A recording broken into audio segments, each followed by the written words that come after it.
tem que ter cara de igreja jovem. Diáconos têm que ser jovens. Pessoas do grupo de louvor têm que ser jovens, se vestir como jovens, falar como jovens, falar gírias. Não podem se comportar com a idade que têm. Até o velho ficar vivo, evita guerra, embate, depois é outra história. A frase que está em alta, meus amigos do mundo gospel, agora é: até o velho ficar vivo, evite guerra. Ação, espírito maligno! Essa é a frase que saiu no áudio aí do Felipe Valadão. E tem uns recados aqui dizendo: Zion, você não vai comentar a respeito do Valadão, os áudios que vazou na internet? Cara, tem muita gente defendendo o Felipe Valadão e eu vou dizer uma coisa pra vocês. Daqui a pouco sai pra fora muita coisa e vocês vão ficar de cabelo em pé. Quem é o Felipe Valadão? Mas o que está pegando agora por último são os áudios. E é sobre esse assunto que nós vamos falar no vídeo de hoje. Lembrando que eu estou acampado aqui gravando o vídeo para vocês. Estou no Paraná, final de ano, e a gente tem que se mexer um pouco, né? Não ficar confinado. E eu estou acampado aqui, por isso eu gostaria que você deixasse o seu like e o seu comentário, porque dá trabalho gravar vídeos. E verificar a sua inscrição, se você já é inscrito. Se não é inscrito, se inscreva no canal e ajuda a divulgar o nosso conteúdo. E bora para o vídeo de hoje. Uma série de áudios tem vazado, né, do Felipe Valadão, que é líder da igreja Lagoinha Niterói, que agora parece que mudou o nome, né, colocou Lago, enfim, registrou. É uma novela, meus amigos, que até agora está longe de terminar. Porém, as gravações sugerem que Valadão admitiu a independência da sua congregação em relação à Lagoinha Global. E, claro, não é de hoje. Inclusive eu falei isso em alguns vídeos aí, muita gente questionou dizendo que eu estava inventando história, mas não, meus amigos. Esses áudios aqui, ó, olha só o áudio, para você entender. Niterói, e sempre foi independente. Exato, dá para sair de uma coisa que você aumentou. Nós nunca demos taxa para nada, nós nunca submetemos nada, nossa logo é diferente, nossa plataforma de liderança é diferente. Você quer ver uma coisa? Olha, eu não sou funcionário de André, eu não sou funcionário nem do pai dele. Eu não sou funcionário do André, e isso aqui não é de hoje, meus amigos, nem do pai dele ele fala. Eu não sou funcionário de André. Eu não sou funcionário nem do pai dele. Então, assim, mandar alguém me ligar já. Áudios de pastor Felipe Valadão vem à tona. Eu vou no conselho do pastor Ciro comigo, mano. Até o velho ficar vivo, evita guerra, embate. Depois é outra história. Até o velho ficar vivo, evita guerra, embate. Depois é outra história. Agorinha, estão só esperando sair a notícia. Agora, foi agorinha, meus amigos. Mas a verdade é que o negócio está complicado. Nos áudios o pastor deixa bem claro, né? Ele confirma que Niterói, Rio, sempre foi independente e nunca pagou taxa nenhuma cobrada pela Lagoinha Global. Nunca se submeteram, né, às regras da Lagoinha Global. Em outras palavras, não me dobro diante do meu cunhado. E respeitava o Márcio somente na aparência, pelo que deu a entender. O negócio é complicado e essa família vem com treta há muitos anos, meus amigos. A verdade é que a igreja, uma das precursoras aí, né, da parede preta, estão mostrando as suas trevas agora em atitude. Agora, uma coisa que chama atenção é que você vê esses áudios vazados, essa briga de família, e aparentemente parece que ninguém se dá conta de que existe uma igreja por trás. Por mais que eu não acredite aqui, mas tem muita gente que vê eles como homens de Deus, vê a Lagoinha como uma igreja de Deus, mas é triste ver a realidade como eles tratam esse contexto chamado igreja. É puramente um negócio. É claro, nítido, que a luta deles não é por salvação de almas, de vidas, enfim, o propósito da igreja, cumprir a própria vocação de cada um deles. É claro, nítido, que a briga é por grana, poder, relevância. No final das contas, um contexto que gira muito e promove muita grana. É algo lucrativo. A briga é por um nome que dá muito lucro. Eu vou colocar um áudio aqui para vocês ouvirem, que inclusive foi mandado, né, para o canal do Paulo No Entanto, e o canal No Entanto largou esse áudio algum tempo atrás e agora parece que largou de novo. Eu vou deixar o áudio para vocês ouvir e tirar as suas próprias conclusões dos detalhes da realidade de quem conviveu lá no meio. Para você entender como é que é quando eu falo aqui que isso aí não é igreja, isso aí é simplesmente uma máquina de fazer dinheiro e trazer poder para a liderança. E quem promove tudo isso é aqueles que estão ali dentro entendendo e procurando fazer algo como que se fosse para uma igreja. Mas na verdade estão fazendo simplesmente para um homem que está usando o contexto e vendo tudo isso como uma empresa lucrativa. Dá uma olhada no áudio para você ver. Paulo, eu vou te relatar com uma reunião que eu tive com o conselho da tal da fábrica de aço da Lagoinha. Eles falaram que o levita, né, como eles se classificam, ele é um artista e que ele tem que pensar na sua expressão corporal, na sua expressão física e na expressão de seu rosto, e também em sua aparência, pois isso tudo repercute no reino. E depois dessa reunião que teve essa fala, eu percebi que, com menos de 3 meses, não tinha mais nenhuma pessoa de mais idade em cima do altar, porque eu lembro que tinha algumas senhoras no grupo de louvor nessa época. Com 3 meses, elas foram colocadas em outras coisas, em outras funções. Tipo assim, eles criaram um grupo de oração na igreja só para encaixar essas senhoras que... Porque o louvor tinha que ter uma cara jovem, entendeu? Eu lembro que nessa época eu costumava usar umas roupas mais sociais para subir no altar, né? Costume de religioso mesmo, né? Aí eles me diziam que eu não podia ficar vestindo aquilo, porque aquilo era desproporcional à igreja, né? Aí eles me orientaram que eu tinha que vestir roupas mais jovens, né? Eu sempre gostei muito de hinos do Ademar de Campos, né? De músicas do Sérgio Lopes, da casa mais antigas do Toque no Altar. Eu fui instruído que eu tinha que me atualizar e ouvir só o worship, né? E essas coisas da atualidade. E me enfiaram aquele lugar abaixo. Uma das revoltas que eu tive na época foi essa, entendeu? A Lagoinha agora só pode ter jovem em cima do altar, porque ela tem que ter uma cara de igreja jovem, entendeu como é que é? Eu vi isso na prática, isso não é coisa que ninguém me contou, isso é coisa que eu vi. Bom, eu conheci a Igreja Batista da Lagoinha através de uma ex-namorada minha. Até então eu congregava na Igreja do Evangelho Quadrangular. Não estando muito feliz e satisfeito com algumas coisas que vi lá dentro, né?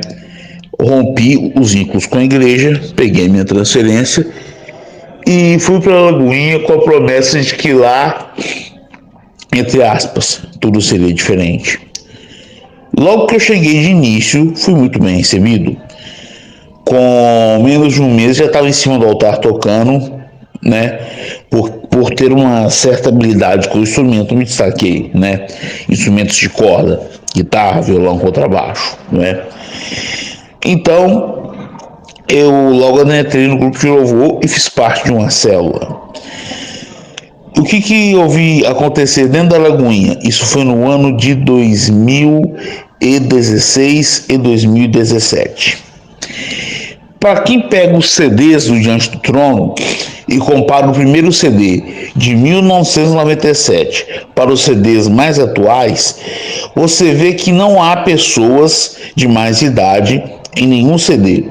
O grupo agora tem uma cara totalmente jovem, naquele modelo de sonhos, não é? Pois bem, Lagoinha está passando por um processo de transformar-se daquela igreja com raízes batistas, não é? Como antes a sede tinha aquele tom mais claro nas paredes, com as bandeiras que simbolizavam missões, ela se transformou em uma igreja toda pretona, nas palavras do André Valadão, como ele disse no programa de noite, né? Com luzes de LED e telões. Ele afirma que supostamente fez isso enquanto o pai dele estava viajando. coisa que eu duvido muito, né? Agora, nesse momento, vimos o Márcio Valadão chorando ao afirmar estar se despedindo de ser pastor da Lagoinha. Ele já não é pastor de lá há muito tempo, né? Devido à sua idade e não só a questões de saúde, mas devido ao fato de que Lagoinha ela mudou para sair do formato de uma igreja batista convencional para virar uma mega church. O que seria isso? Igrejas no nível de Hillsongs, com aquele modelo, igreja de parede preta, com jogos de luzes e LEDs. Igreja que mais parece uma boate ou uma casa de show do que uma igreja, não é? Quando eu estive na Lagoinha, isso que estou relatando não são coisas que pessoas me disseram, foram coisas que eu vi na prática. Em certa ocasião, quando eu ainda fazia parte do grupo de louvor, ia ter uma reunião de célula e que o pastor que liderava o louvor falou que era de suma importância que nós participássemos dessa reunião, pois o pessoal da fábrica de artes estaria lá. Nessa reunião, o pessoal da fábrica de artes disse que uma das lideranças teve uma revelação vinda de Deus, de que esse formato de gravar CDs e DVDs, isso era uma coisa ultrapassada, e que Deus tinha um novo tempo, entre aspas, para a igreja, em que a igreja tinha que preocupar-se em se atualizar, usando esses termos, né? Ter uma cara que refletisse mais juventude e vida, né?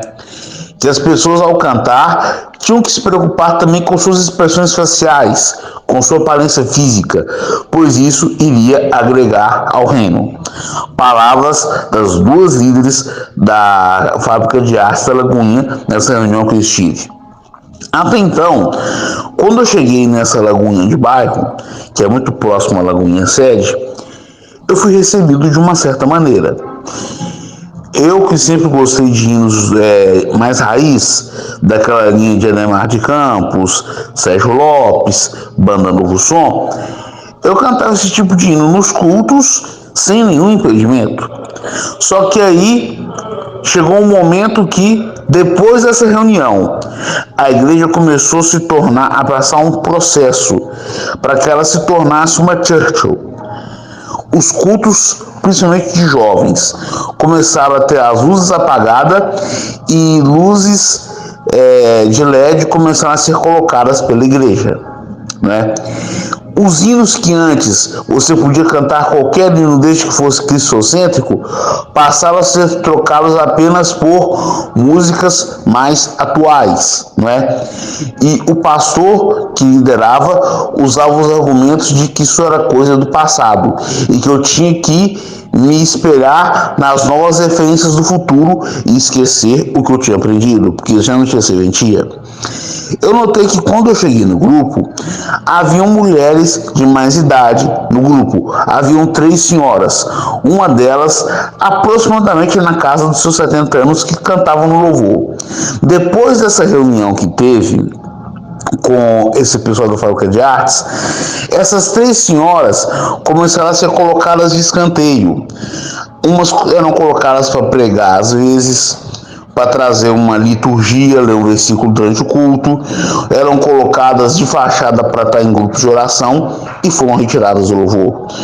O louvor aos poucos começou a ter uma cara jovem, os cultos começaram a ter uma cara de culto jovem, né?